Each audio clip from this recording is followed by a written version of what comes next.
예, 감사합니다. 오늘은 아담과 하와의 결혼 이야기라는 제목으로 말씀을 나누겠습니다. 우리는 지금 코로나의 엄중한 세월 속에 지내고 있습니다. 코로나가 우리의 삶을 많이 변화시켰습니다. 방역을 준수하다 보니까 외출을 삼가하게 됩니다.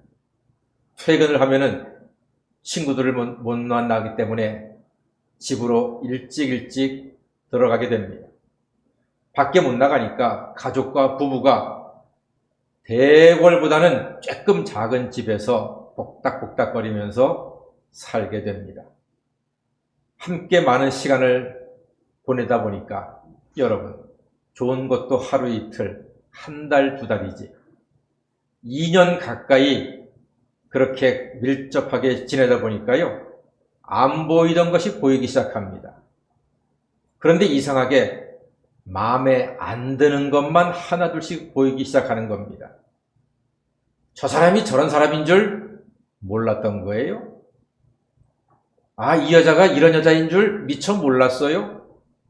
그러다 보니까 가정에 불화가 생기고 급기야 코로나 이혼이 많아지고 있다는 것입니다. 그래서 오늘 저는 이 설교를 결혼 주례하는 마음으로 준비를 했습니다. 근데 마침 이렇게 진짜 신혼부부가 동참을 해서 아주 더 반갑고 의미 있는 설교가 되리라 생각이 됩니다. 오래되신 부부도, 중년 부부도, 젊은 부부도, 신혼부부도, 앞으로 결혼하게 될 처녀 총각도 하나님께서 가정을 만드시고 세워가시는 원리를 오늘 성경을 통해서 배우시고 하나님이 처음에 만드셨던 에덴 동산 같은 그 기쁨이 충만한 가정을 결코 빼앗기지 않고 이어가게 되기를 간절히 소망합니다.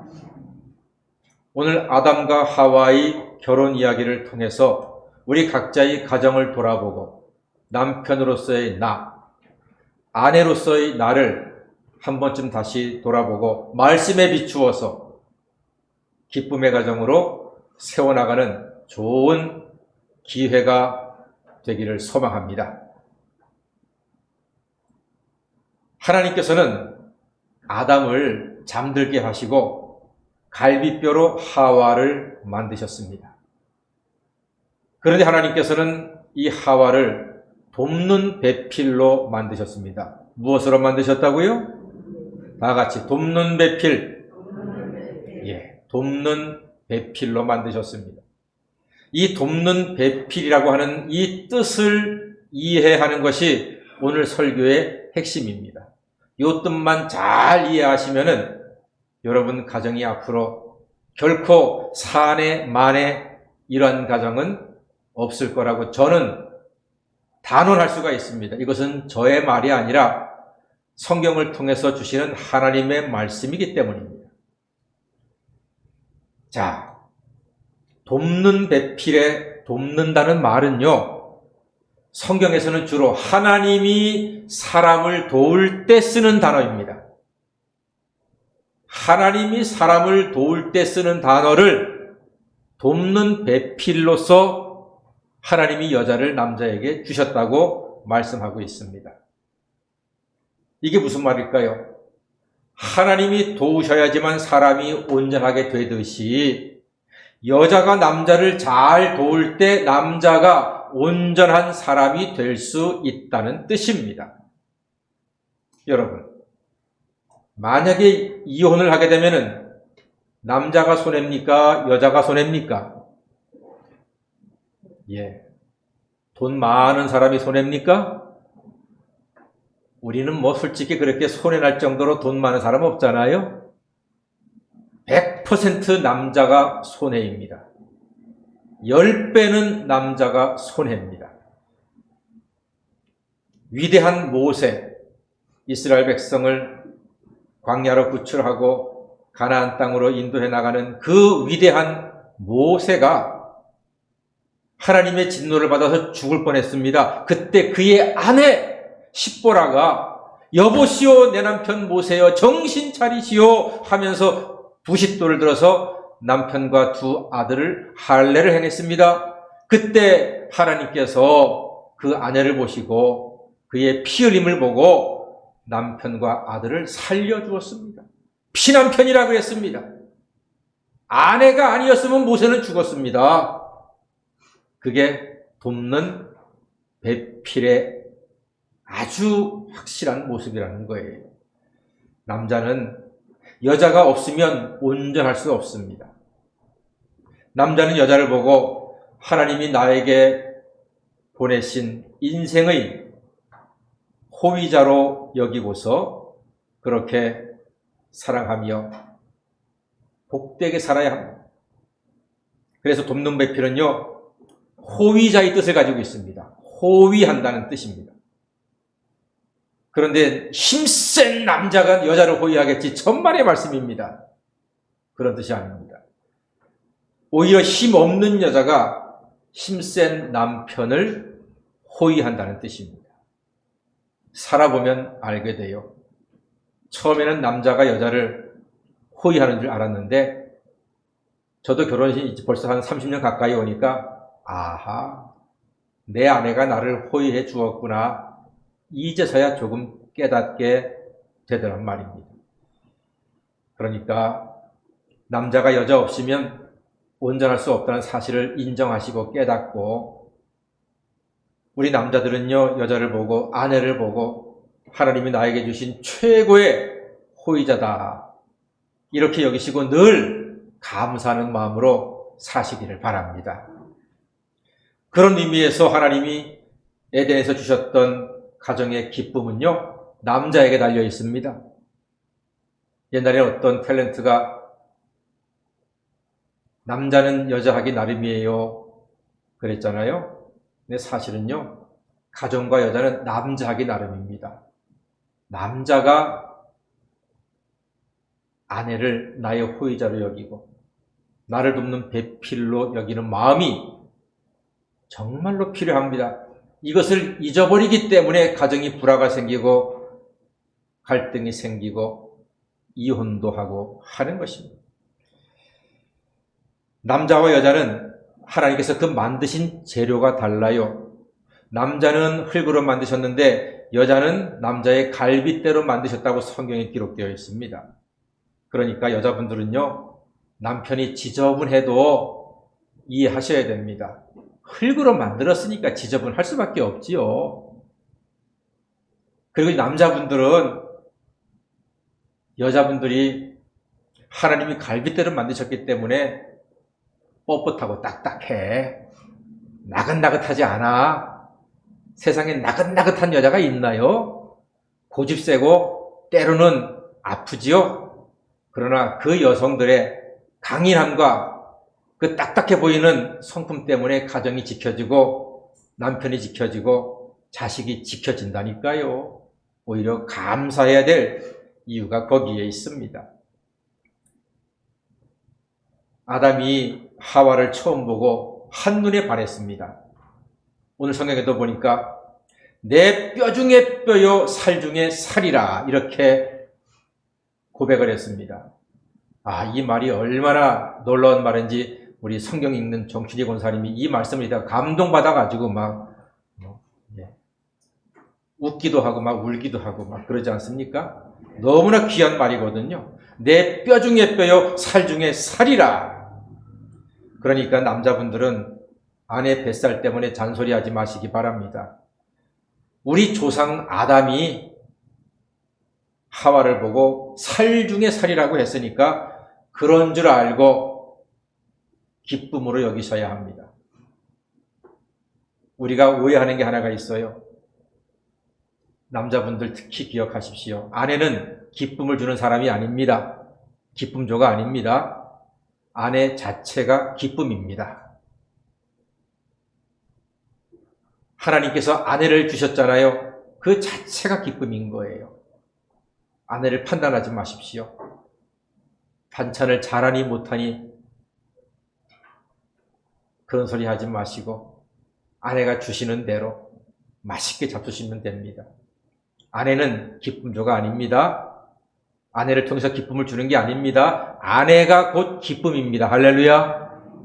이 말을 잊지 마십시오. 하나님께서 아내를 나에게 주신 것은 나에게 이미 기쁨을 가득히 허락해 주셨다는 이 놀라운 비밀을 마음에 새기셔야 합니다. 부부간에 호칭이 있습니다. 이 호칭들이요, 참 의미가 있더라고요. 제가 좀 공부를 좀 해봤습니다. 먼저 마누라 이렇게 얘기하죠. 마치 아내를 하대할 때 마누라 이렇게 얘기하는데 그게 그렇지가 않더라고요. 마누라의 뜻이 신라 시대 때 왕비를 부를 때 마누라 이렇게 말했습니다. 그러니까 마누라는 나의 왕비라는 뜻입니다. 그리고 여보라고 부르는데 이거 부끄러워서 못하시는 분들이 있잖아요. 여보라는 말은요, 당신은 내 보물입니다 하는 뜻이에요. 또 당신은요, 모름지기 그대는 정말로 내 몸과 같습니다 라는 뜻이 당신이라는 뜻이에요. 그리고 남편, 세상에서는 흔히 남편을 남의 편 드는 사람이다 이렇게 말하는데 본래 남편은요, 남들 앞에서 내 편 드는 사람, 그가 바로 남편이라는 말이죠. 그리고 아내라고 부릅니다. 아내. 이 아내는요, 집 안에 떠 있는 해, 집을 밝히고 나를 밝히고 우리 가정을 밝히는 사람, 그가 바로 가정에 떠 있는 해, 아내라고 호칭을 하는 것입니다. 그러니까 우리 남편들이 아내를 귀하게 여기시고 또 아내도 남편을 귀하게 여기시는 이 호칭 속에서 서로를 돕는 배필로 소중하게 여기는, 보물로 여기고 내 몸으로 여기고 여보, 당신 부르는 이 아름다운 관계가 가정의 기쁨의 원천이 된단 말입니다. 나이가 들수록 아내는 보물과도 같다고 합니다. 60 이상 된 여자분들에게는 꼭 필요한 게 5개가 있다면서요. 돈과 딸과 건강과 친구와 찜질방, 이 5개만 있으면 여자는 행복하답니다. 근데 남편이 행복하기 위해서는 5개가 필요하지요. 부인과 아내와 집사람과 와이프와 애들 엄마가 필요하다고 합니다. 다시 말해서 여자분들은 남편이 없어도 잘 산대요. 그런데 남편들은 여자 없이 못 산대요. 아내 없이 못 산다는 것 아니겠습니까? 그러니까 잘 하셔야 합니다. 그리고요, 우리 여자분들께서는 꼭 기억하셔야 될 게 있습니다. 남자들은요, 평생 일만 했습니다. 돈 벌어서 갖다 주면 자기 역할 다 하는 줄 알고 살아왔습니다. 대부분 남자들 그렇게 삽니다. 그러니까 아내와 소통하는 방법, 자식과 소통하는 방법을 잘 몰라요. 그러니까 집에 오면은 외톨이가 되기 쉽고 외로워요. 그래서 대부분의 남자들이 외롭답니다. 겉으로 보기에는 큰 소리치고 승질 부리지만 그게 너무 외롭기 때문에, 자기 존재감이 안 나타나기 때문에 속으로 나는 돈 버는 기계인가, 이 생각이 자기를 힘들게 하기 때문에 집에서 더 소리치고 더 화를 내고, 왜? 그래야지만 존재감이 드러나니까 그런다는 거예요. 그러니까 여자분들이요, 그 귀한 남편, 그 마음 이해하시고 더 많이 위로해 주시고 말 들어주시고 격려도 해주시고, 그러고 나면은 남편들이 더 힘있게 건강하게 살아갈 수 있다는 사실을 꼭 기억하시길 바랍니다. 제가 오늘 말씀 처음에 드렸습니다. 오늘 설교는 마치 결혼 주례를 준비했다고 말씀을 드렸습니다. 왜냐하면은 가정이 중요하기 때문입니다. 가정이 흔들리고 가정이 불화가 있잖아요. 음식도 맛이 없고 개그 콘서트도 재미가 없고 친구를 만나도 재미가 없고 예배를 드려도 은혜가 없는 거예요. 가정이 그렇게 중요합니다. 교회 성경 보세요. 교회가 먼저 세워진 것이 아니고 하나님이 가정을 먼저 만드셨어요. 가정이 그렇게 중요한 겁니다. 자, 그래서 이 온전한 가정을 위한 마지막 퍼즐, 이것이 중요합니다. 오늘 특히 새신랑이 되기 위해서 교회 방문한 우리 박준학 군은 특별히 마음에 잘 새기시면 좋겠고, 그리고 앞으로 아들들이 결혼하게 되실 분들이 있죠. 이 말씀 꼭 기억하셨다가 아들한테 반드시 가르쳐 주셔야 하고요. 아니면 이 설교를 동영상에서 다시 한번 꼭 듣도록 해주시면 좋겠습니다. 정말로 중요한 마지막 퍼즐이 이제 나오기 때문입니다. 자, 온전한 가정을 위한 마지막 퍼즐은 무엇인가? 남자가 부모를 떠나서 아내와 합하라. 이 말씀이 가장 중요한 것입니다. 이것은요, 남자가 부모를 완전히 떠나버리는 게 아니고요, 정신적으로 독립하라는 말입니다. 정신적으로. 뭐 돈이 좀 모자라면 부모님한테 도움 받을 수 있죠. 그러나 정신적으로는 독립하라. 이것이 바로 남자가 부모를 떠나 아내와 합하라고 하는, 이게 행복한 가정, 기쁨의 가정의 가장 중요한 열쇠입니다. 자, 가정을 온전히 세우려면 남자분들은 반드시 자기 부모님에게서 독립해야 합니다. 다시 말해서 남자에게는 늘 아내가 우선순위가 되어야 한다는 뜻입니다. 질문 드리겠습니다. 대답해 보십시오. 시어머니와, 그러니까 남자의 어머니와 아내가 갈등이 생겼습니다. 누구 편을 들어야 할까요? 제일 먼저 그 자리를 피하는 게 좋습니다. 그러나 피할 수 없다면 누구 편 들어야 할까요? 누구 편 들어야 할까요? 100% 아내 편을 드셔야 합니다. 하늘이 두 쪽이 나도 아내 편을 드셔야 합니다. 여기 계신 어머니들 섭섭해하지 마십시오. 어머니는요, 핏줄이에요. 아무리 아들이 아내 편 들어서 어머니가 섭섭해도요, 나중에 엄마 찾아가서 엄마 손잡고 한번 꼭 안아주시면서 엄마 미안해. 그럼 다 해결돼요. 그럼 다 풀리는 게 엄마예요. 그러나 아내는 그렇지가 않아요. 이런 노래 알죠?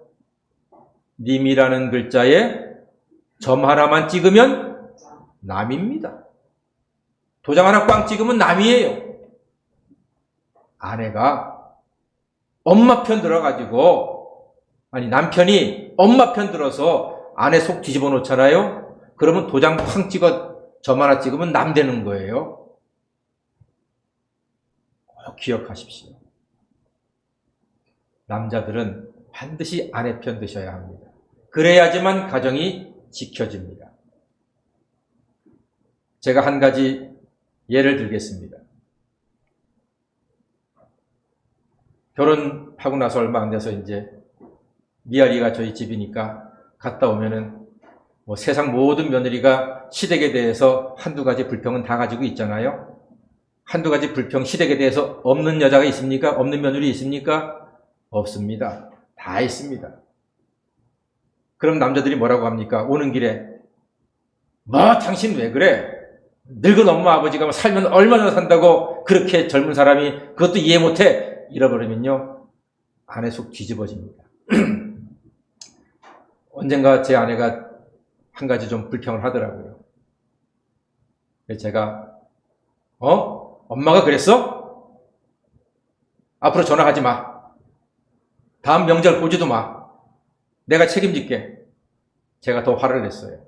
아니 엄마가 어떻게 당신한테 그럴 수가 있어? 제가 본심이겠습니까? 아닙니다. 그랬더니요, 제 아내가 듣고 있더니 당신은 또 왜 그러냐? 내가 잘하면 되지. 그걸로 끝. 이렇게 되는 겁니다. 할렐루야. 제가 성경을 통해서 배운 원리입니다. 제가 29살 때부터 주례를 했거든요. 주례를 연구하다가 보니까 이 말씀에 이르러서 남편이 아내 편을 들어야 되는 거구나. 제가 제 아내한테 당신 어머니한테 전화하지 마. 다음 명절 오지도 마. 이건 전혀 진심이 아니죠. 그러나 아내 편 들었어요. 그랬더니 아내가 오히려 자기 편 들어주니까 마음이 녹아져가지고 내가 잘하면 되지 뭐. 그러더니요, 잘하더라고요. 여러분 남자분들 또 아들 있는 어머니들 꼭 기억하십시오. 가정을 지켜야 합니다. 가정을 온전하게 해야 합니다. 그러기 위해서는 남자가 잘해야 됩니다. 아내한테만 잘하면요, 아내가 알아서 시댁에 잘하는 거예요. 제가 장모님한테 갈 때 시커먼 봉다리에다가 장모님 좋아하는 그 감, 뭐라 그러죠? 부드러운 거? 홍시 5개 사갔더니요, 집사람은 저희 시댁 갈 때 사과를 제일 좋은 걸로 한 박스를 가져가더라고요. 제가 장모님한테 문자를 한 번 보내드렸어요. 편안하시죠? 건강하세요? 하고. 그랬더니요, 저희 집사람은요, 저희 어머니한테 핸드폰을 사다 드리더라고요. 아내한테 여보 당신 어머니 아버지한테 잘해! 이런 소리 하지 마세요. 그런 소리 하는 사람 미련한 사람입니다. 아내한테 잘하잖아요. 그럼 아내가 알아서 10배, 20배 시댁한테 잘 하더라고요. 기억하십시오. 부모를 떠나 아내와 합하는 겁니다. 여기에 하나님께서 주신 창세기 2장의 이 아름다운 가정을 지켜내는 비결이 거기에 있는 겁니다. 기억하십시오. 나이 드신 분도 마찬가지입니다. 그리고 꼭 앞으로 결혼할 아들들한테 반드시 말하십시오. 네 와이프 편 들어라. 네 처 편 들어라. 그래야지만 아내가 마음을 위로받고 살림을 더 열심히 하는 겁니다. 예, 그렇습니다. 시집 와서 애 낳고 없는 살림 열심히 꾸려가고 애 키우고 밥하고 빨래하고 살림하고 또 부족하면 나가서 돈도 벌고 집안 이런저런 굳은 일 다 챙기고 얼마나 고마운 사람입니까? 얼마나 귀한 사람이 여자분 아닙니까? 그래서 하나님께서는 남자가 부모에게서 독립해서 아내를 우선 대접하라고 지금 가르쳐주고 계신 거예요. 여러분, 이거 제 말이라면 이렇게 설교 시간에 못하죠. 하나님 말씀이니까 제가 말씀드리고 있는 거예요. 그런 의미에서 부부는 서로 돕는 배필이 되셔야 합니다. 소경과 안진뱅이가 있었어요. 둘이서 맨날 붙어가지고 싸워. 앞도 못 보는 게 까불고 있어. 니는 걷지도 못하잖아. 맨날 상처를 주고받아요. 그런데 어느 날 동네에서 잔치가 벌어졌다는 소식이 들렸어요.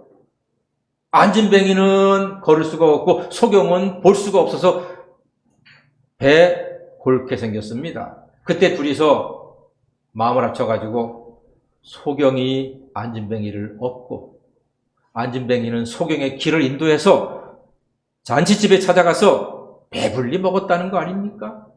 여러분, 이게 돕는 배필이에요. 다 단점이 있습니다.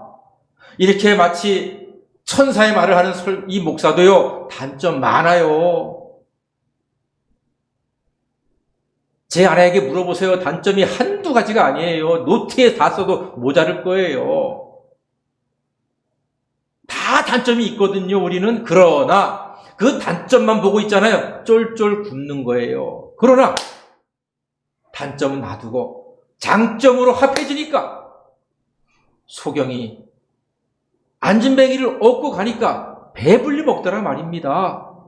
부부가 그런 거예요. 다 단점이 있지만 단점은 접어두고 장점으로 다 합쳐져서 배부르게 살아가는 하나님의 자녀가 다 되시기를 간절히 소망합니다.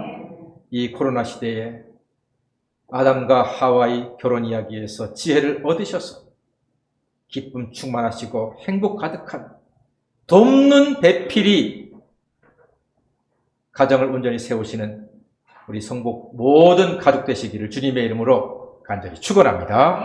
아멘. 기도하겠습니다.